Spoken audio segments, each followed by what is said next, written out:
আসসালামু আলাইকুম। নতুন আরেকটি ভিডিওতে আপনাদের সবাইকে স্বাগতম।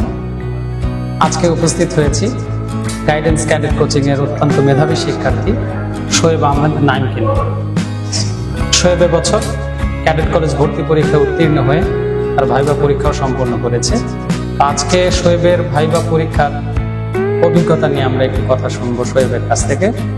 শোয়েব, কেমন আছো? আলহামদুলিল্লাহ, অনেক ভালো আছি। তোমার ভাইবা পরীক্ষা তো শেষ? জি স্যার।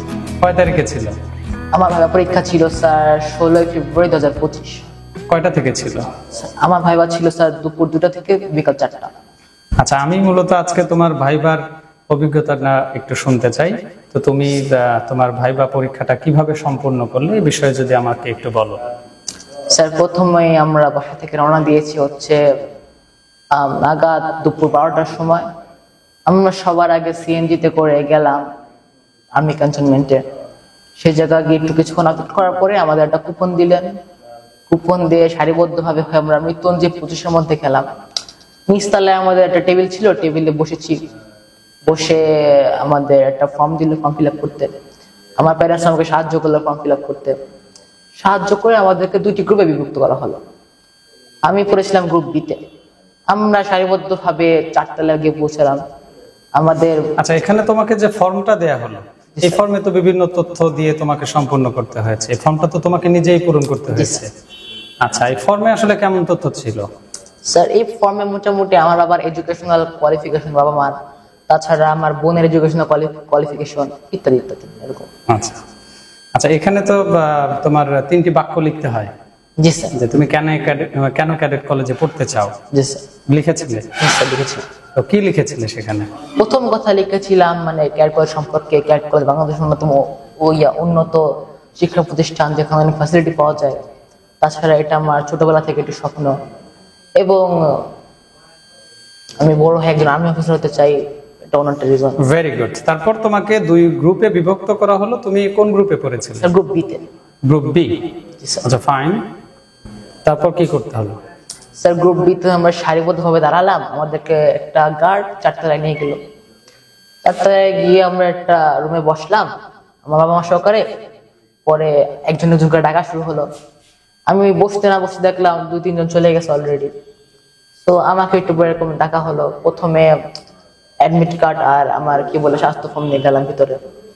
বসতে বললেন, মেয়েকা মেসা বলে বসলাম। আসলাম, সালাম দিলাম, তারা উত্তর দিলেন। পরে শুরু হলো আমাদের ভাইবা। আচ্ছা, তোমাদের ভাইবা শুরু হয়ে গেল। জি স্যার। আচ্ছা, তুমি কত নাম্বার বোর্ডে পড়েছিলে? আমি পড়েছিলাম বোর্ড নম্বর 12 থেকে। Board number 12? জি স্যার। আচ্ছা, তুমি যে ভাইবা বোর্ডে ছিলে বোর্ড নাম্বার 12, এখানে কতজন শিক্ষক ছিলেন? স্যার, 3 জন শিক্ষক। 3 জন ছিলেন। আচ্ছা, তোমাকে প্রশ্ন ধরা শুরু করলো। জি। প্রথম কি জিজ্ঞেস করলো? স্যার, আমার প্রথম কোশ্চেন ছিল হচ্ছে আমার ফার্স্ট নেম এবং লাস্ট নেম, দুটার মধ্যে আমি কোনটা প্রেফার করি বেশি। জি স্যার, আমাকে ইন্ট্রোডিউস করতে বলেনি আমাকে। প্রথমে তোমাকে জিজ্ঞেস করলো তোমার first name and last name কোনটা বেশি প্রেফার, কোনটা বেশি তুমি পছন্দ করো। তার মানে তোমার শোয়েব এবং নাইম। জি স্যার। আচ্ছা, তুমি কি বললে? স্যার, নাইম বললাম। তারা বলল আচ্ছা ঠিক আছে নাইম, তাহলে বসো। আচ্ছা, খুব ভালো। তারপর কি? স্যার, তারপর আমাকে বাবা সম্পর্কে জিজ্ঞাসা করা হলো। আমার বাবা কোথায় চাকরি করে, বললাম। বাবা বাসায় আসতে পারেন বেশি সময়, বললাম যে হ্যাঁ মাঝে মাঝে পারেন, মাঝে মাঝে ডিউটিতে আসলে চাকরি করতে আসেন, ইত্যাদি ইত্যাদি। তারপরে মা সম্পর্কে এমনি এক এক করে প্রায় পরিবারের সকল ব্যক্তি সম্পর্কে জানতে চাইলেন। পরে জিজ্ঞাসা করলেন তোমার তো একটা বড় বোন আছে না? জি স্যার। বললাম আমার একটা বড় বোন আছে। সে কোন ক্লাসে পড়ে? বললাম সে এই বছর মেডিকেল ভর্তি পরীক্ষা দিয়েছে, তার আসেনি, সেকেন্ড টাইমের জন্য ওয়েট করতেছে। তো তারা বললো তোর নাম্বার কত? বললাম স্যার 60.25। তারা শুনে বললো বাহ, সে তো খুব মেধাবী ছাত্রী হইতে পারে। মেডিকেল ভর্তি পরীক্ষায় তার নাম্বারটা কত ছিল এটা জিজ্ঞেস করলো। তোমার বোন কত পেয়েছিল? 60.25। 60.25। আচ্ছা, ভালো। তারপর কি হলো? স্যার, মেধাবী ছাত্র বলার পর শুরু করলো আবার। আচ্ছা, তোমাকে যে প্রশ্নটা করছিল উনি একজনই প্রশ্ন করছিল নাকি 3 জন পক্ষ থেকে প্রশ্ন করা হচ্ছিল? স্যার, প্রথম কোশ্চেন করেছিলেন মাঝখানে একজন, তারপর আস্তে আস্তে শুরু করলেন 3 জন। 3 জনই প্রশ্ন করলেন। 3 জনই খুব সুন্দর স্পষ্টভাবে প্রশ্ন জিজ্ঞাসা করলেন, আমি উত্তর দিলাম। আচ্ছা, যখন প্রশ্ন তারা করছিল, একটা প্রশ্ন থেকে অন্য প্রশ্নের যে একটা সময় থাকে, এই সময়টাকে তুমি পাচ্ছিলে? জি স্যার, পর্যাপ্ত সময়। এবং তাদের আচরণটা কেমন ছিল? স্যার খুবই নরম, তারা আমার সাথে খুবই নরম ভাষায় কথা বললেন, মানে খুবই ফ্রেন্ডলি আচরণ খুবই করছিল। তোমার হয়তো একটু ভয়ভীতি হচ্ছিল, কিন্তু পরবর্তীতে তাদের সঙ্গে কথা বলে বুঝতে তোমার পারলাম ভয়টা যে হয়তো না। ছিল না। আচ্ছা, খুব ভালো। তারপর কি হলো, বা তোমাকে পরবর্তীতে কোন বিষয়ে প্রশ্ন জিজ্ঞেস করলো, বা ক্যাডেট কলেজ সম্পর্কে তোমাকে কোনো কিছু বলতে বললো কিনা? স্যার তারপর তারা আমার ফাইলটা খুললেন, ফাইলে পেলেন আমার কি বলে ক্লাস 6 এর ফাইনাল পরীক্ষার রেজাল্ট। তারা দেখে বললেন ছেলে ফার্স্ট হয়েছে, তারা তো ভালো ছাত্র হতে পারে। এমনি কথা বলা শুরু করলেন আমার সাথে। তো একটু কিছুক্ষণ পরে আমাকে যে 3 জন ছিলেন, তার মধ্যে 2 জন ছিল হচ্ছে আর্মি অফিসার, একজন নেভি, একজন সেনাবাহিনী, একজন হচ্ছে টিচার, শিক্ষক। সে ছিলেন ঝিনাইদহ শিক্ষক। সে আমাকে একটা ইংলিশ নিউজ পেপার রিড করতে বললেন, রিড করলাম। তারপরে ইংলিশ বইটা রিড করতে বললেন, রিড করলাম। তারপরে যে রিডিংটা, তার থেকে আমাকে ওয়ার্ড বেছে বেছে পার্টস অফ স্পিচ বলতে বললেন। পার্টস অফ স্পিচের পরে আমাকে সিনোনিম অ্যান্টোনিম বলতে বললেন। বল পেরেছিলে? জি স্যার, এগুলো সবাই পেরেছি। তোমাকে বই পড়তে দেওয়া হলো? জি sir, English book? English book আর ইংলিশ নিউজ পেপার। কোন বিষয়ের বই, বা তোমার একটু মনে আছে কিনা যে স্যার, কি বিষয় নিয়ে লেখা ছিল? স্যার বই ছিল ষষ্ঠ শ্রেণীর ফিউচার লাইজ এন্ড প্রেজেন্ট, এই অধ্যায়টা। Future lies and present. আচ্ছা, আমরা গাইডেন্সের পক্ষ থেকে যখন তোমাদের মক ভাইবা নিতাম, তখন তো আমরাও তোমাদের বিভিন্ন ধরনের বই পড়তে দিতাম, জি স্যার, এবং সেই পড়া থেকে তোমাদের বিভিন্ন ধরনের প্রশ্ন জিজ্ঞেস করতাম। তো এই বিষয়টা কিন্তু তোমাকে এখানে অনেকটাই হেল্প করেছে। জি স্যার, অনেকটাই হেল্প আচ্ছা, করেছে। তার পরবর্তীতে তোমাকে বিভিন্ন পার্টস অফ স্পিচ জিজ্ঞেস করা হলো, জি স্যার, এবং সিনোনিম এবং অ্যান্টোনিম তোমাকে জিজ্ঞেস করা হলো। জি স্যার। পেরেছিলে? জি স্যার, এইগুলো সব পেয়েছি। আচ্ছা, তোমার উত্তর শোনার পর তাদের রিয়াকশনটা কেমন ছিল? তারা মানে আরো ফ্রেন্ডলি হলেন। তারা আমাকে বাইদের প্রথম কোশ্চেন যেটা জিজ্ঞাসা করেছিলেন, যে রিডিং পড়ার পরে বলছেন এই ছবিটা তুমি দেখো, দেখে আমাকে বলো এই ছবিটা তুমি কি দেখতে পাচ্ছ। আমাকে একটা ফিক্সড সেন্টেন্স দেওয়া ছিল, 7 সেন্টেন্স মধ্যে বলতে হবে। স্যার বললো 7 সেন্টেন্সে। তারা শুনলো, অ্যামিউজড হলো, আরো কোশ্চেন জিজ্ঞাসা করলেন। এবার তারা কি বললে, আপন পরিবার থেকে গেলেন দূর সম্পর্কের পরিবারে। জিজ্ঞাসা করলেন তোমার ফাদার সাইড ফ্যামিলিতে তোমার ফাদার কয় ভাই বোন? স্যার বললাম এত এত ভাই বোন। কে কোথায় থাকে, কে কি করে, কার হাজবেন্ড কি করে, কার ওয়াইফ কি করে, এগুলো। তুমি কি সব বলতে পেরেছিলে? জি স্যার, এগুলো খুব ঠান্ডা মাথায় বলেছি। খুব ভালো। তারপর অন্যান্য সাবজেক্ট থেকে তোমাকে কোনো প্রশ্ন জিজ্ঞেস করা হয়েছিল কিনা, যেমন ম্যাথস, বাংলা, স্যার না, সাধারণ জ্ঞান? আমাকে এগুলো অ্যাভয়েড করা হয়েছে। মনস্তাত্ত্বিক ক্যাডেট কলেজে গিয়ে তোমাকে কেমন সিচুয়েশন ফেস করতে হবে, এই বিষয়ে কি কোনো জিজ্ঞাসা ছিল কিনা? স্যার আমাকে জিজ্ঞাসা করেছিলেন যে তোমার ক্যাডেট কলেজে এই যে অ্যাডমিশনের টিকলা, এটার পিছনে তোমার কোনো স্ট্রাগল ছিল? আমি বললাম স্যার সত্যি কথা বলতে স্ট্রাগল ছিল না এরকম, কিন্তু এর অনেক হার্ড ছিল। আমি চেষ্টা করছি, লেখাপড়া করেছি, দৈনিকের পর দৈনিক করেছি, এন্ড হিয়ার আই অ্যাম। তাছাড়া বললো তুমি এই ক্যাডেট কলেজ সম্পর্কে জানলা কেমন, তোমার প্যারেন্টসরা বলছে নাকি তুমি জানতা? স্যার এটার একটা ইন্টারেস্টিং স্টোরি আছে। আমার একটা কাজিন যে বরিশাল ক্যাডেট কলেজে পড়ে, তার নাম হচ্ছে ক্যাডেট সাজিদ। সে বরিশাল ক্যাডেট কলেজে এসএসসি দিয়ে ফার্স্ট ইয়ার এখন পড়ে। তার সাথে অনেক আগে দেখা করেছিলাম। সে আমাকে বলল যে ক্যাডেট কলেজ এরকম, সে থাকে, মাঝে মাঝে ছুটি নিয়ে আসে, মাঝে মাঝে আবার যায়। আমি শুনে খুবই উদ্বুদ্ধ হলাম, আমারও পড়ার ইচ্ছা করলো। এটা বুঝালাম তাদেরকে। মানে তোমার কাজিনের কাছ থেকে তুমি ক্যাডেট কলেজ সম্পর্কে প্রথম জানতে পারো, জি স্যার। এবং তোমার কাজিনের বর্ণনা শুনে, বা সে মাঝে মাঝে ভ্যাকেশনে ক্যাডেট কলেজ থেকে আসে, এই বিষয়টা তোমাকে ইমপ্রেস করে। জি স্যার। এবং তার পরবর্তী থেকে তুমি স্বপ্ন দেখা শুরু করো যে আমি ক্যাডেট হতে চাই। ওকে, ফাইন। এরপরে তোমাকে কি আর কোনো প্রশ্ন জিজ্ঞেস করা হয়েছিল ভাইবা বোর্ড থেকে? জি স্যার, আমার পার্সোনাল ল্যাকিংস, আমার হবিস, আমার লেজার টাইম আমি কি করি, কোন জিনিসে আমি এক্সপার্ট। তুমি লেজার টাইমে কি করো? স্যার আমার যেটা লিখছিলাম সেটাই বললাম। স্যার আমি মনে করো চেস খেলতে পারি, ইনডোর হিসাবে, আউটডোর হিসাবে ব্যাডমিন্টন খেলি, ক্রিকেট খেলি, মাঝে মাঝে হালকা ড্রয়িং করতে পারি। ড্রয়িংও করো? জি স্যার। তাই তো। ড্রয়িং করতে বলেনি আমাকে, কিন্তু তারা শুনছে, শুনে আমাকে জিজ্ঞেস তুমি চেস খেলো? জি স্যার। অনলাইনে খেলো? জি স্যার খেলি। তোমার ইলো কত? আমি বললাম স্যার 1700 ইলো। তারা শুনে একটু ইমপ্রেসড হলেন, এক ছেলে 1700 ইলো। জি স্যার। বাহ, চমৎকার। তুমিও মনে হয় খুব এনজয় করছিলে খুবই সিচুয়েশনটা। Very good. তোমার ভাইবা তো খুব দারুণ ভাবে সামনের দিকে এগিয়ে যাচ্ছিল। জি স্যার। তার পরবর্তীতে কোনো প্রশ্ন ছিল? স্যার বাবা মাকে ছেড়ে তোমাকে থাকতে হবে, এই ধরনের কোনো প্রশ্ন ছিল কিনা? জি স্যার। ক্যাডেট আমাকে বলছিলেন যে ক্যাডেট অনেক পানিশমেন্ট দিবে, তুমি এখন তার বিরুদ্ধে কি করবা? স্যার আমি বলেছি আমি এমন কোনো কাজ অ্যাভয়েড করবো যাতে পানিশমেন্ট পাই, কিন্তু যদি আমাকে ফোর্সফুলি পানিশমেন্ট দেওয়া হয় তাহলে আমি অবশ্যই টলারেট করার চেষ্টা করবো। টলারেট করবা? জি স্যার। আচ্ছা, খুব ভালো। তো উত্তর শুনে তারা কি বললো? তা বলে বাহ ভালো উত্তর দিয়েছো। এবার আমার বাবা মাকে ডেকে আনা হলো, তারা আমার পাশে এসে বসলেন। মানে তোমার প্রশ্ন শেষ? জি স্যার। পরবর্তীতে তোমার বাবা এবং মাকে ডাকা হলো? জি স্যার। ফাইন, তোমার বাবা মা আসলো, তোমার পাশে বসলো। জি স্যার।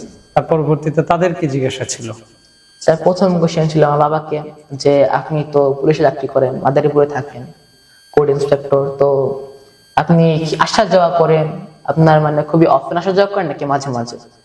বাবা বুঝালেন যে না, এত অফেন আসা যাওয়া করতে পারি না, মাঝে মাঝে মাঝে মাঝে অনেকদিন পরে আসি, মাঝে মাঝে হঠাৎ হঠাৎ হঠাৎ করে চলে আসি, এক্সেট্রা এক্সেট্রা।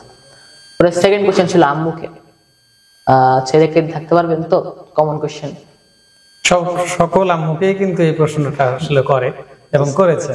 তোমার আম্মুকেও জিজ্ঞেস করা হলো, তোমার আম্মুর উত্তরটি কেমন ছিল? স্যার আমার আম্মু বললেন যে কলেজে আসলে থাকার চাহিদা আমার চেয়ে আমার ছেলের বেশি। বললো সে খুব ছোটবেলা থেকে চায় ক্যানাডা পড়বে। তারা শুনলেন। তারপর নেক্সট কোশ্চেন জিজ্ঞাসা করলেন যে আপনার ছেলে ক্যানাডা যে পড়বে, আপনার ছেলে তো দেখলাম যায় না, মানে আমার যেটা বললাম না আমার বরিশালে কাজিন পড়ে, সে সম্পর্কে যেহেতু জানি, তারা বললো সে তো ওটি সম্পর্কে জানে, আপনারা কি জানেন?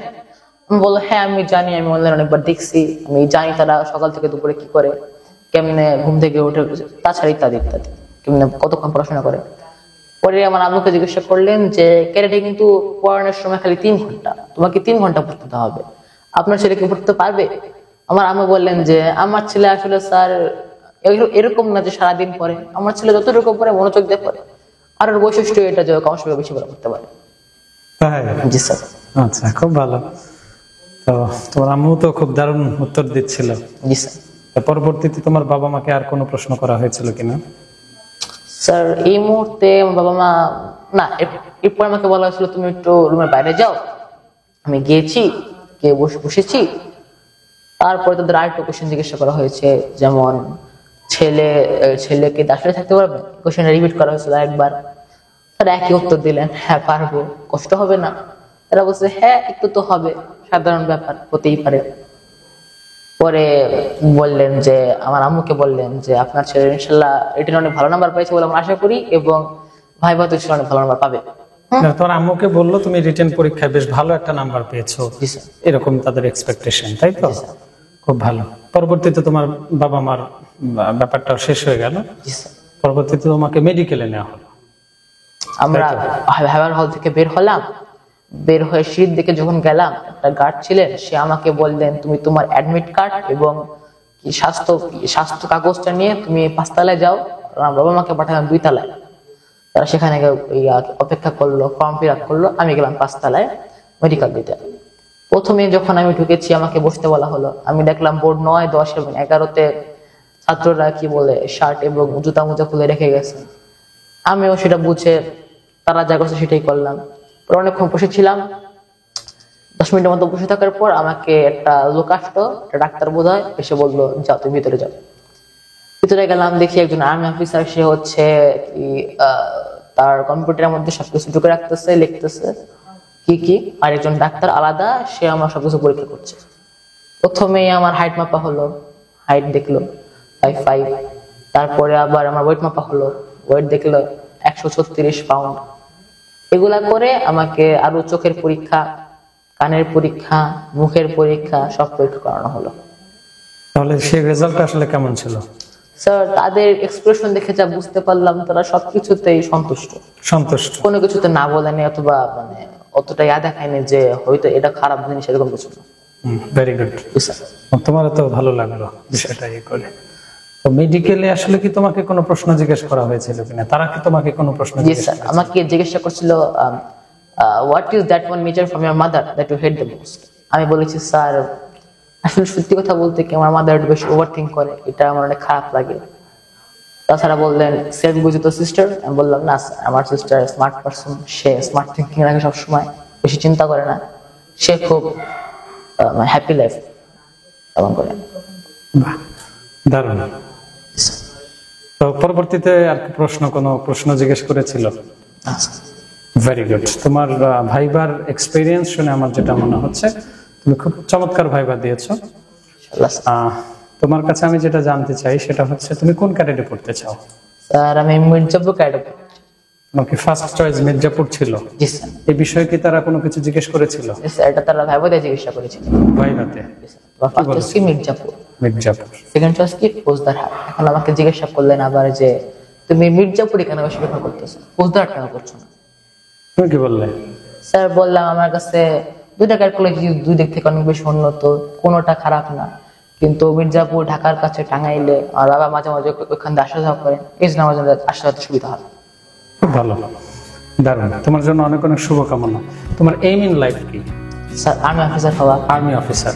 তারা এটাও জিজ্ঞাসা করলেন যে তোমার বাবা যেই তো পুলিশ, তুমি কেন আর্মি হতে চাও? বললাম স্যার শুধু আমার বাবা নয়, আমার দাদা কাকু প্রায় সবাই পুলিশ ছিলেন। স্যার আমার আসলে আব্বু আম্মু দুজনই স্বপ্ন দেখে দিলাম একজন আর্মি দেশ সেবা করতে পারে। Very good. তোমার জন্য অনেক অনেক শুভকামনা। তোমাকে ভবিষ্যৎ বাংলাদেশ আর্মির জেনারেল হিসেবে দেখতে চাই। তোমার জন্য অনেক দোয়া এবং শুভকামনা। তুমি তোমার স্বপ্ন পূরণ করো, এই দোয়া রইল। সবাইকে পরবর্তী ভিডিও দেখার আমন্ত্রণ জানিয়ে আজ এখানেই শেষ করছি। সবাই ভালো থাকবেন, সুস্থ থাকবেন। আসসালামু আলাইকুম।